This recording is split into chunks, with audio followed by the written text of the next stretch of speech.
What is Buxus sempervirens? When I planted Buxus sempervirens, also known as boxwood, I found it to be incredibly versatile for shaping hedges and topiaries, and its evergreen foliage gave my garden a lush, year-round backdrop. What to plant in front of boxwoods? In front of my boxwoods, I've had great success with planting low-growing perennials like lavender and hostas, which complement the boxwoods without overshadowing them. Why are my boxwoods turning brown? I've noticed my boxwoods turning brown due to a combination of too much sun exposure and inconsistent watering, which has really stressed the plants. Are boxwoods poisonous to dogs? From my experience, while boxwoods are not highly toxic, I've made sure to keep an eye on my dog since ingesting large amounts could potentially cause some digestive issues. How far apart to plant boxwoods? When planting boxwoods, I usually space them about 3 to 4 feet apart to ensure they have enough room to grow without crowding each other. How to propagate boxwood? I propagated my boxwoods successfully by taking softwood cuttings in early summer and using a rooting hormone before placing them in a pot with well-draining soil. How to revive a dying boxwood shrub? Reviving a dying boxwood for me meant adjusting the watering routine and trimming away any dead or diseased branches, which seemed to help the plant bounce back. Can boxwoods grow in shade? In my garden, boxwoods have managed to grow in partial shade, though they do seem to thrive better with some direct sunlight. When to fertilize boxwoods? I typically fertilize my boxwoods in early spring and again in midsummer to give them a nutrient boost throughout their growing season. How often to water boxwoods?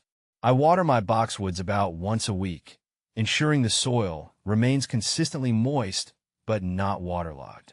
Is October 10th, 10 fertilizer good for boxwoods?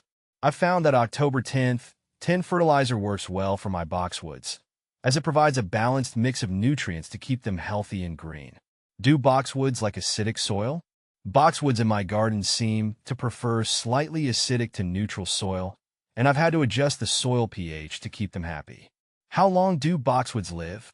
In my experience, boxwoods can live for several decades with proper care, and some of mine have been going strong for over 20 years. Do boxwoods attract flies?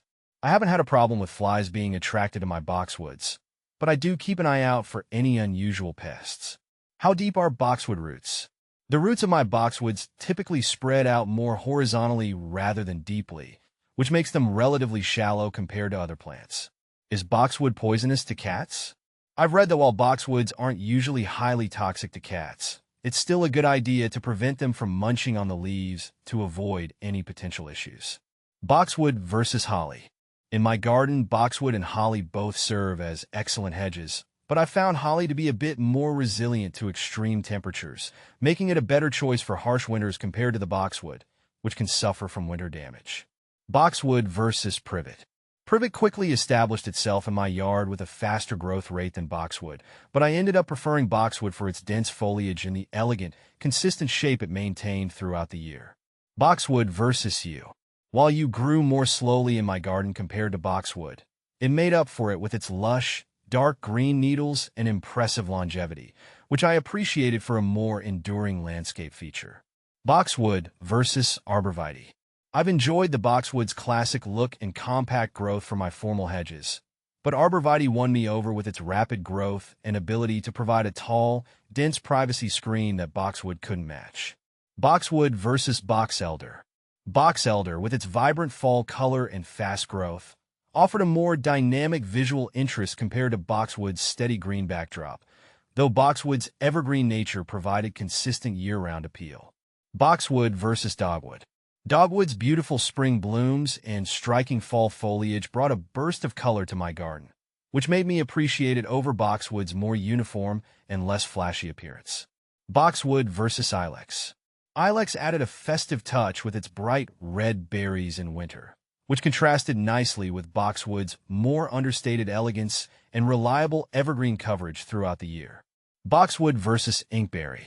Inkberry's dark, glossy leaves and ability to handle wet conditions made it a great match for my moist garden areas, whereas boxwood's adaptability and classic look suited drier, more formal spaces.